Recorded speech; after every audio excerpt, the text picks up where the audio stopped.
नमस्कार दोस्तों, मेरा नाम तरुण सोनी है और मैं बहराइच उत्तर प्रदेश का रहने वाला हूँ। मैं पेशेवर से सुनार हूँ और मैं आज भारत के एक संवेदनशील मुद्दे पेपर लीक के ऊपर कुछ सुझाव बताना चाहता हूँ। जैसा कि आप जानते हैं कि पेपर लीक आजकल इतना ज़्यादा बढ़ गया है, चाहे वो नीट का पेपर हो, चाहे वो पुलिस का पेपर हो, इतनी ज़्यादा समस्या बढ़ गई पेपर लीक की, जिसके कारण मध्यम वर्गीय गरीब परिवार के पढ़ने वाले बच्चे जो परिश्रम करते हैं, मेहनत करते हैं और फिर पेपर लीक हो जाने के कारण उनका जो है पूरा भरोसा, हिम्मत टूट जाती है। तो इसी को ध्यान में रख कर के मैंने जो है सरकार की सुरक्षा प्रणालियों जैसे आधार कार्ड का डेटाबेस और यूपीआई और साथ साथ आईबीपीएस परीक्षा की प्रक्रिया का अध्ययन करके मैंने एक व्यवहारिक और संभव सुझाव जो है मॉडल तैयार किया है, जिसका नाम जैसे मैं print on demand and mega city centres model है। तो ये मॉडल जो है नो ह्यूमन टच पे काम करता है। जैसा कि एक पेपर जो है प्रिंटिंग प्रेस में छपने के बाद से बच्चों की डेस्क तक पहुंचने में वह हज़ारों हाथों से होकर गुजरता है, हज़ारों नज़रों से होकर गुजरता है।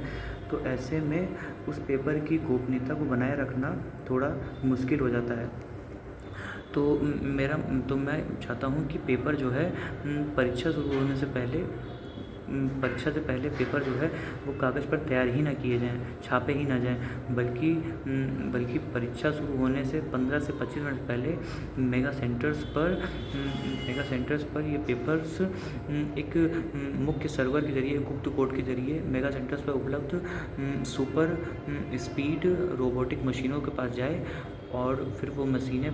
पेपर्स को प्रिंट करें, स्टेपलर करें और फिर उनको सीलबंद लिफाफों में पैक करके बाहर निकाल लें। फिर वह सीलबंद लिफाफे क्लासरूम के सीसीटीवी और छात्रों के सामने ही फिर ओपन किए जाएं। और अगर ये सरकार को इस मॉडल को लगाने के लिए कम से कम 2000 मेगा सेंटर्स को जो है बनाना पड़ेगा। इसके लिए सरकार को कोई अलग से इंफ्रास्ट्रक्चर करने की ज़रूरत नहीं है। जैसे परीक्षा केंद्रों पर परीक्षाएं होती हैं, सरकार को बस 2000 ऐसे परीक्षा केंद्रों को चुनना है जिनकी सीटिंग कैपेसिटी लगभग 2000 हो और जो मुख्य शहर में हो, जहां पर बिजली, इंटरनेट और मशीनों का बैकअप मिल सके। तो इसमें एक सेंटर्स की अनुमानित जो कॉस्ट आएगी, जिसमें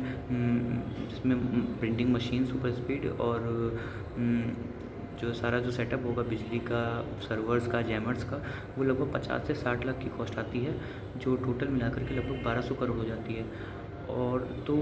बच्चों के भविष्य को देखते हुए तो ये 1200 करोड़ कुछ भी नहीं है, क्योंकि ये वन टाइम इन्वेस्टमेंट है और एक बार अगर ये सफल हो जाती है पूरी तरीके से, अगर सरकार इस पर अच्छे से विचार विमर्श करके और इसको एक सुचारूबद्ध क्रमबद्ध तरीके से अगर लागू करती है, तो हो सकता है कि भविष्य में आने वाले समय में पेपर लीक वैसी समस्या से भारत के युवाओं को पूरी तरीके से निजात मिल सके। और सरकार को हर साल होने वाले जो प्रिंटिंग प्रेस के खर्चे और ट्रांसपोर्टेशन का खर्चा है, उससे भी अलग जो है बचाव मिलेगा।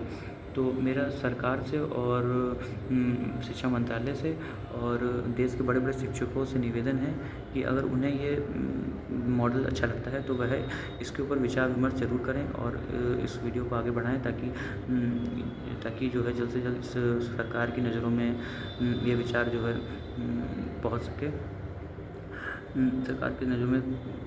पहुंच सके। बाकी मैंने इस मॉडल का जो है डिटेल्स, जो ब्लूप्रिंट जो है 6 महीने का रोड मैप कि कैसे इसको जल्दी से जल्दी इसको लागू भी किया जा सकता है, और मशीनों के नाम लिस्ट थोड़ा सा जो अनुमानित है वो मैंने अपने PDF में लिख दिया है और वह बायो के लिंक में और डिस्क्रिप्शन में ऐड कर दिया है। आप वहाँ जा कर के पूरे मॉडल की जानकारी ले सकते हैं। अगर आपको समझ में आए तो आप इसको आगे बढ़ा सकते हैं। जय हिंद, जय भारत।